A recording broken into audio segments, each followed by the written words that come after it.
from the National News Studio, Sri Lanka.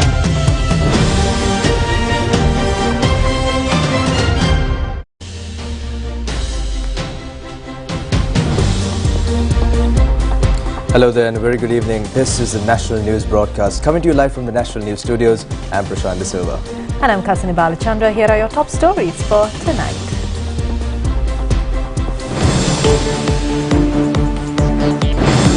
China Exim Bank and Sri Lanka reaches an agreement on debt restructuring. Death of a Sri Lankan female migrant worker in Israel has been confirmed. Clashes in Lebanon bordered northern Israel. Japanese Vice Minister pledges to further strengthen the Sri Lankan economy, engages in a tour at the national television. Thunder showers accompanied by severe lightning likely to occur in several districts.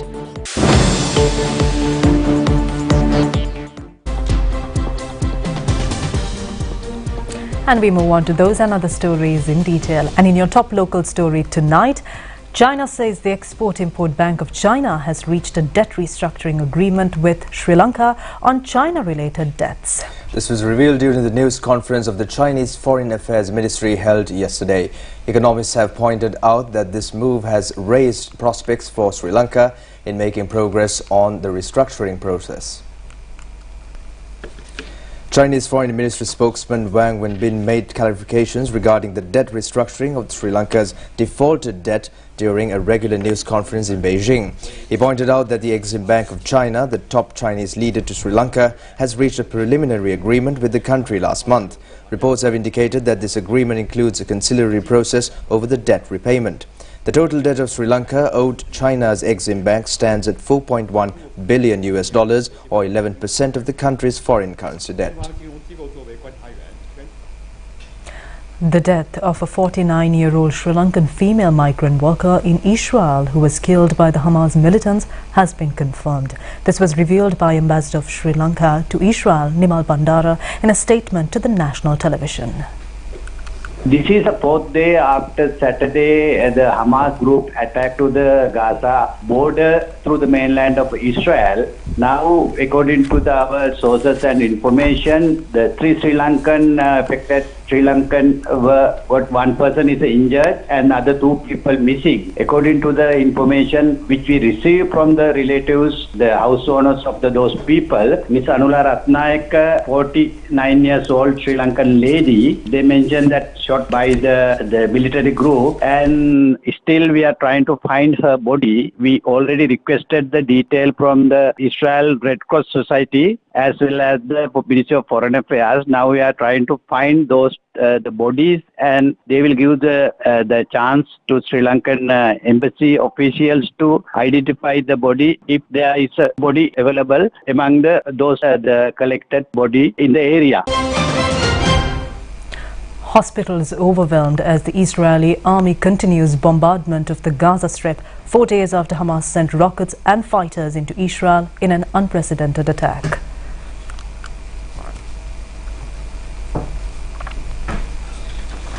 It is reported that explosions have been held in the southern Israeli city of Ashkelon after Hamas militants warned people to leave the area.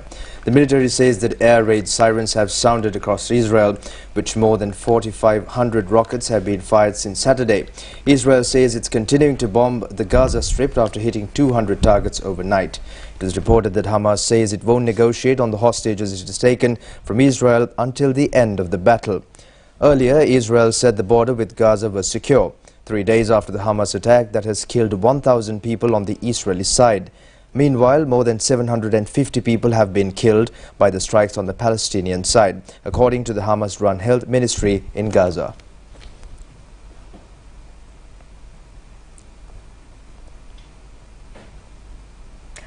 Analytical reports on various aspects of the Israel-Hamas clashes were brought to the audiences by the national television in the last couple of days, with positive responses received for the analytical pieces. We at the national television decided to bring you an update on the ongoing clashes in the Gaza Strip between Israel and Hamas militants.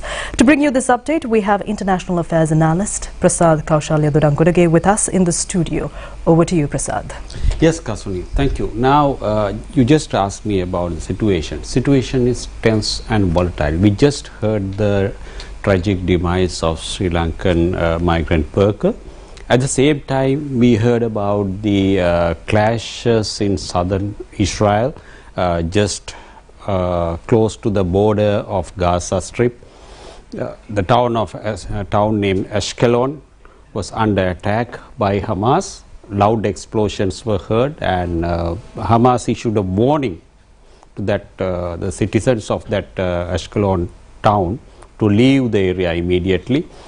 And there were reports about a heavy rocket attack. We could see the rocket ranges of, in this map we could see the rocket ranges, the capabilities of Hamas. Now with today's attack, we could see still the rocket firing systems maintained by Hamas are still, I mean, they are active. At the same time, their arsenal is still, they have a considerable big arsenal of rockets to mount attacks against Israel. One thing happened on Saturday, that they fired more than, according to Hamas, more than 7,000 rockets, and according to Israel, more than 3,000 rockets. So with that huge number of rockets, the Iron Dome protective system maintained by Israel was overwhelmed. That's one thing happened during this attack. Now, at the same time, we could see another front has been opened today. Another war front has been opened in the northern Israel, because Hezbollah clashed with the Israeli forces in the northern area, just near the southern Lebanon border. One senior Israel officer was killed along with 4 Hezbollah fighters. So that's another threat to Israel, because Hezbollah has officially entered the fight with Israel during this whole scenario. At the same time, in the West Bank, we could see this, the Gaza, and then if we go back to West Bank here, there was a tense situation in West Bank, because number of Palestinian civilians in West Bank clashed with the Israel forces, not the West Bank officials under President Mahmoud Abbas Fatah faction. There was no any violence reported from the side of Palestinian officials, but Palestinian civilians in West Bank clashed with the Israel forces. There were clashes reported since last few months. However, today we saw some very violent clashes in the West Bank, killing 17 Palestinian civilians. So that is also a sign of escalation in this whole area. Now, with all this war effort, actually it's a suicide mission for Hamas, because we could see the old fighters who entered the Israel, now they are dead. Israel said that they found bodies of over 1,500 Palestinian soldiers, the Hamas militants. However, with that operation, Hamas has set off a diplomatic bomb in this region, because now there are many Arab countries who had established diplomatic relations with Israel. Egypt, Jordan, Morocco, United Arab Emirates and Bahrain. These countries, they have established diplomatic relations with Israel. And at the same time, the major power in the region, Saudi Arabia, they were holding talks with Israel since last couple of months with the mediation of the United States of America to normalize the relations between former arch rivals. However, now we could see the traditional allies of Israel, United States of America, Europe and other Western powers, they are really behind Israel. Now we could see United States of America send one of its aircraft carriers to Mediterranean to support Israel and to protect Israel. However, what happened to the Israel's new Arab friends? Because today the Crown Prince of Saudi Arabia, Prince Mohammed bin Salman, declared that Saudi Arabia is still behind the Palestinian cause, and the Saudi Arabia is going to support the Palestinian faction in this scenario. But he didn't declare that they're going to be a rift with Israel. However, this situation created by Hamas, it's a very difficult moment for the countries who have relations with Israel. So what will be the situation of these countries? That's the question. Thank you very much, Prasad, for that comprehensive analysis on the Israel-Hamas clashes. And now moving on. Indian Foreign Relations Minister Subramaniam Jaishankar reached the country this evening for an official visit. The Indian Foreign Minister is scheduled to take part in the summit of the Indian Ocean Rim Association, which will be held in Colombo. The Indian delegation led by the Foreign Minister Jaishankar arrived in the country in a special flight belonging to the Indian Air Force. The delegation was welcomed by High Commissioner of India to Sri Lanka, Gopal Bagle. In the next 2 days, the delegation led by the Indian Foreign Minister will take part in the IORA summit and engage in discussions with the country's political leaders. UK Minister of State for the Indo-Pacific and South Africa's Minister of Foreign Affairs called on President Ranil Wickremesinghe today. The meetings were held this evening at the Presidential Secretariat.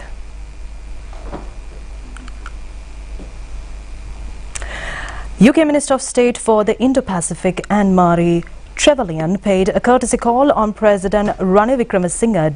During their discussions, a wide range of crucial topics were on the agenda, including Sri Lanka's economic recovery efforts. Both sides delved into the progress of several vital pieces of legislation, including the Truth and Reconciliation Bill, the Online Safety Bill and the Anti-Terrorism Bill. Subsequently, South Africa's Minister of Foreign Affairs, Dr. Naledi Pandor, who is also in Sri Lanka, attending the IORA summit, met with President Ranil Wickremesinghe. The President conveyed his appreciation for South Africa's support in the development of the Truth and Reconciliation Commission. He also expressed keen interest in expanding Sri Lanka's collaboration with South Africa in the field of climate change.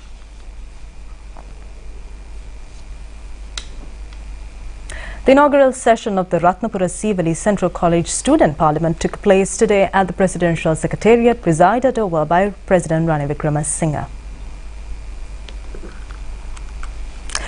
Recently, members of the Student Parliament from Ratnapura Sivali Central College were invited by the President to hold their first Student Parliament session at the Presidential Secretariat. A total of 152 representatives from the college's Student Parliament attended the event. Following the inaugural session, the Speaker was appointed, followed by the election of the Cabinet and the Prime Minister. Subsequently, the newly elected MPs took their oaths before the Speaker. During the proceedings, student parliamentarians presented ideas and suggestions for their future work in all three languages. Notably, the newly appointed Speaker conducted the Assembly in all three languages. Addressing the new Student Parliament members, President Ranil Wickremesinghe emphasized the importance of drafting proposals concerning students' needs and submitting them to the Student Parliament. The President highlighted that the process would help gain insight into the requirements of the students. Furthermore, the President emphasized that the future leadership responsible for shaping the country would emerge from these student parliaments. He underlined that these experiences would serve as valuable support for their future endeavours.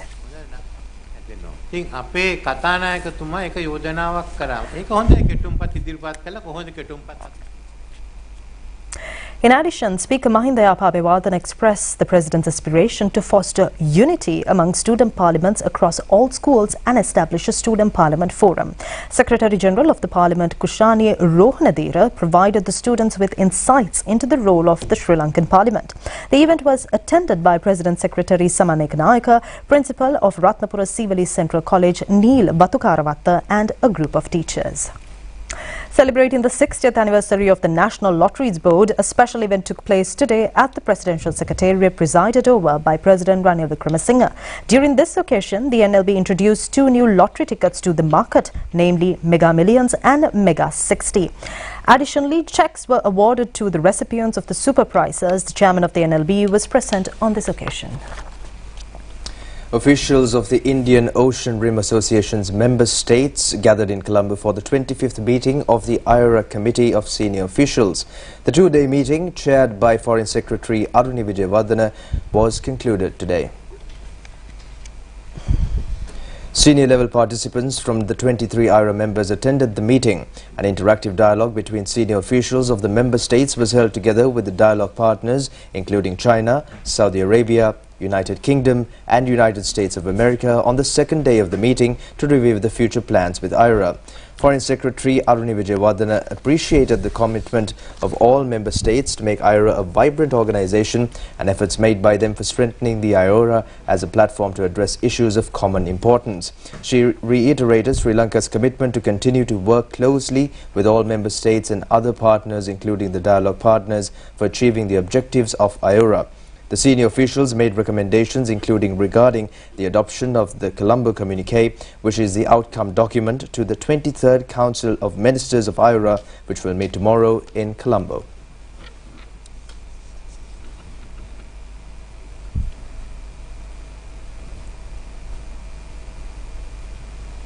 State Minister Shehan Semasinghe, who has taken part in the 2023 annual meetings of the International Monetary Fund and the World Bank Group, has met with the heads of the respective agencies in the sidelines of the meeting. According to the Ministry of Finance, Economic Stabilization and National Policies, the attention has been declared on the support programs for Sri Lanka. The meetings are currently underway in Morocco. State Minister Shehan Semasinghe, on the sidelines of the meetings, met with Executive Director of the World Bank Group, Parameshwara Iyar. The minister has appreciated the support extended by the World Bank to Sri Lanka to achieve economic stability and the reforms. Meanwhile, the State Minister met with the Executive Director of the International Monetary Fund, K. Subramanian, during the meetings. The attention of the meeting was directed on the progress achieved in the economic reforms program and the challenges faced by the Sri Lankan economy. Meanwhile, the State Minister also engaged in discussions with the World Bank's Vice President for the South Asia region, Martin Razor, on the sidelines of the summit. State Minister Semasinghe met with Secretary General of the Commonwealth, Patricia Scotland, as well. The State Minister has indicated that he is expecting to meet all stakeholders who could contribute towards the sustainable economic growth of the country. Met Department says showers or thunder showers are likely to occur in many parts of the country during the night. Accordingly, the department has indicated that thunder showers accompanied by severe lightning is likely to occur at several places in north central, northern and eastern provinces and in Bandulla and Kegol districts. Residents in the low-lying areas of the Nilvala River have indicated that the slow receding of the floodwaters in the area has become a major issue.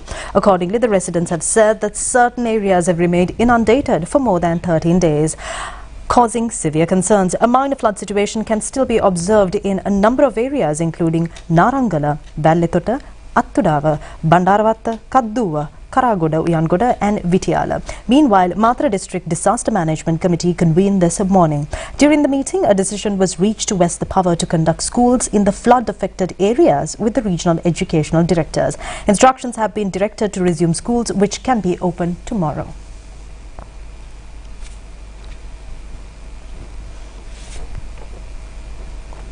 The floods in many areas in Galle district following the overflowing of the Ging River are currently receding. The Bathegama water gauge of the Ging River was read at 4.5 meters this morning. Several low-lying areas and roads in Bathegama, Unanvitiya and Dodangoda still remain inundated. The vehicular movement along Beragala Badulla main road near Haputale Viharakale area has been disrupted following an earth mound collapse. Accordingly, the vehicle movement along the road remained disrupted for nearly 4 hours. The police have said that a high-tension cable system had also been affected from the incident. The Police, Road Development Authority, Ceylon Electricity Board and the residents of the area managed to clear the road by this morning.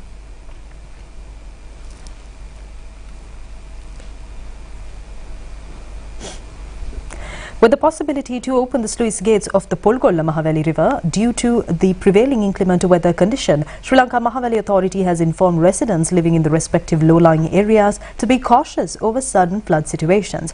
Meanwhile, the National Building Research Organisation has extended the landslide warnings issued to several parts of the country. Accordingly, red notices issued to Hakmana, Akurasa and Pitabadara divisions in the Matara district has been further extended.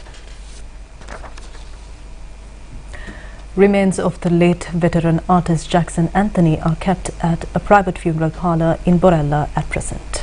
The remains will be taken to his residence in Ragama tonight.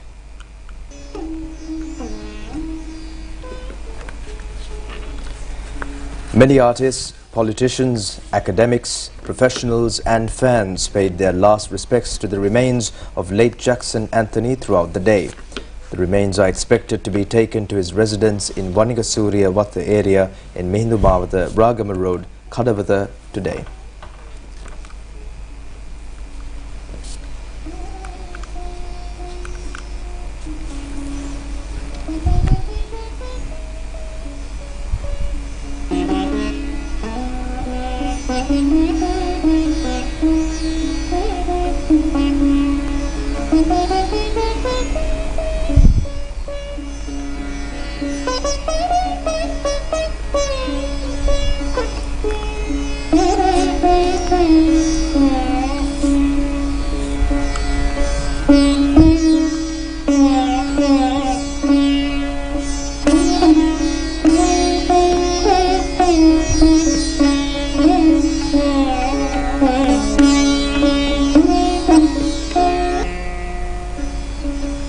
The final rites will be held at the St. Peter and Paul's Church in Ragama on next Wednesday at 3 p.m.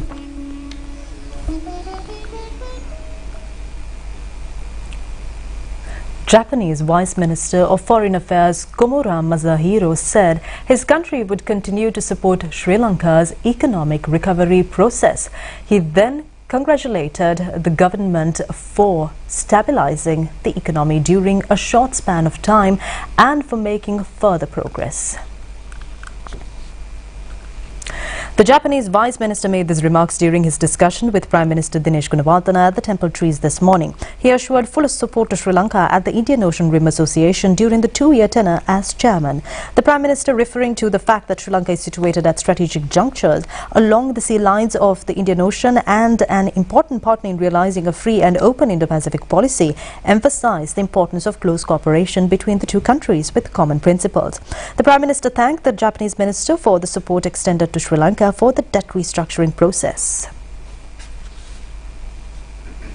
Japanese Vice Minister of Foreign Affairs Komura Masahiro engaged in an observation and tour of the national television this morning.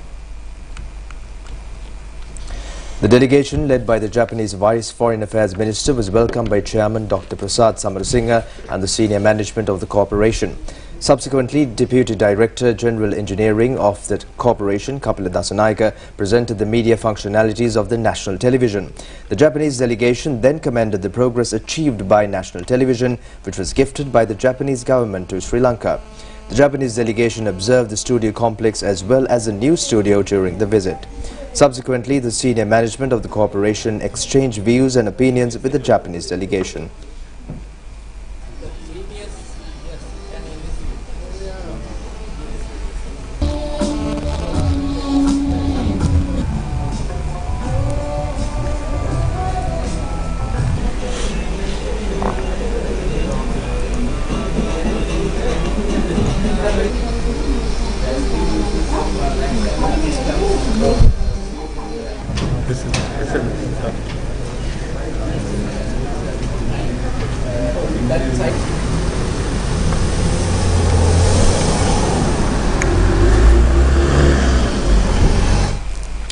President's senior advisor on national security and Chief of Staff Sagala Ratnayake says the government will commit to maintain a conflict-free Indian Ocean. He made these remarks while addressing the Colombo Air Symposium 2023 today. The 6th edition of the symposium organized by the Sri Lanka Air Force was commenced yesterday. Scheduled for 2 days, the symposium was attended by intellectuals, diplomats, military leaders, policymakers and technological experts from various countries including England, the United States, Canada, India and China. Director of the Malaysian Centre for Defence and International Security Studies, Professor Adam Leong, delivered the keynote address. First, starting somewhere in 2015 or 2016 under the theme Nation Building Through Maritime Air Security. A very timely topic at that time when Sri Lanka had just come out of a war situation and towards the latter stages of the war where it faced various infringements on its airspace. This time the topic is fostering shared interests in the Indian Ocean region at a time that the Indian Ocean region has transformed from being a mere passage of maritime trade to a major global nexus of players on security, strategic, economic, environmental and social issues. Expectedly, the strategic importance of the Indian Ocean has reached its limits with external major powers jockeying for presence and supremacy in the region, whose increasing struggle is to sustain a military presence near the key choke points of the trade routes. Now let's take a look at several decisions taken at the cabinet meeting held yesterday. The meeting was presided over the President, Ranil Wickremesinghe. The approval of the Cabinet of Ministers was granted to take the steps to enact legal provisions to accept medical degrees awarded by foreign universities within number 1 to 1000 international rankings. The approval was granted based on the recommendations of the report submitted by the committee appointed to prepare a national policy for the recognition of medical degree courses offered by internationally recognized universities. The proposal was submitted by the President and the Minister of Health. About 58,770 acres of paddy and other crops have been damaged in the Yala season as a result of the inability to provide sufficient water due to inclement weather conditions, while affecting around 53,965 farmers. After considering a proposal made by the Minister of Agriculture, despite the difficult financial situation faced by the government, the Cabinet decided to allocate the necessary provisions to compensate the affected farmers under the current crop insurance scheme. The project of serving the plantation lands that are administered by the local plantation companies, State Plantation Corporation of Sri Lanka and Estate Development Board and preparing boundary maps have been started in 2018. The survey work has been completed, covering a significant number of lands at present. Accordingly, the Cabinet approved the proposal presented by the Minister of Plantations to extend the project till the year 2027 to carry out the survey work to cover the remaining lands as well. The approval of the Cabinet of Ministers has been granted to publish the draft bill of the Microfinance and Loan Regulation Authority Act in the Government Gazette notification and table the same in the Parliament for its concurrence. The resolution was furnished by the President and the Minister of Justice, Prisons and Constitutional Reforms. Foreign news on the other side of this break.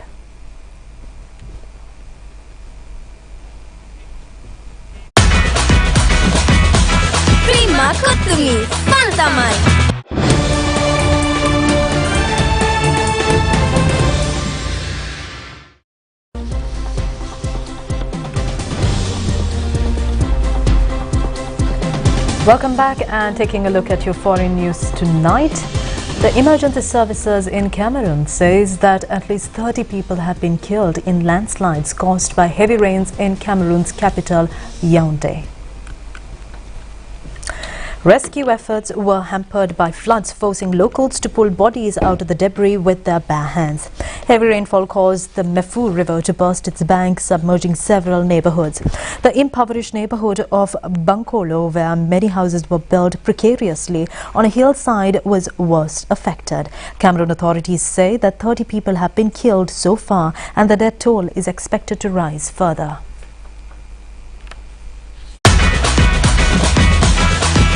Kutumi, Pantamai.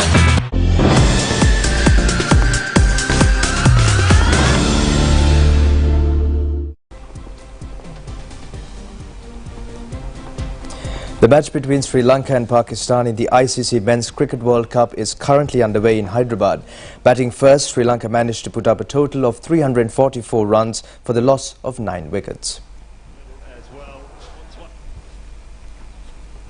Winning the toss, Sri Lanka opted to bat first. Sri Lankan innings was opened by Pathum Nissanka and Kusal Perera. Pathum Nissanka scored 51 runs, securing his 10th half-century in his ODI career. Meanwhile, Kusal Mendis scored his 3rd ODI century with 122 runs, while Sadira Samaravikrama scored his maiden ODI century with 108 runs. Hazan Ali picked up 4 wickets for Pakistan. Over the top, just shot and wide and gone.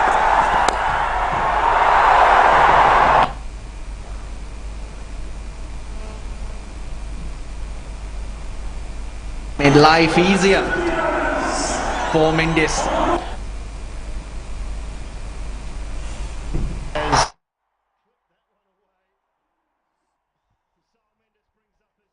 One-day international century and the fastest ever century by a Sri Lanka.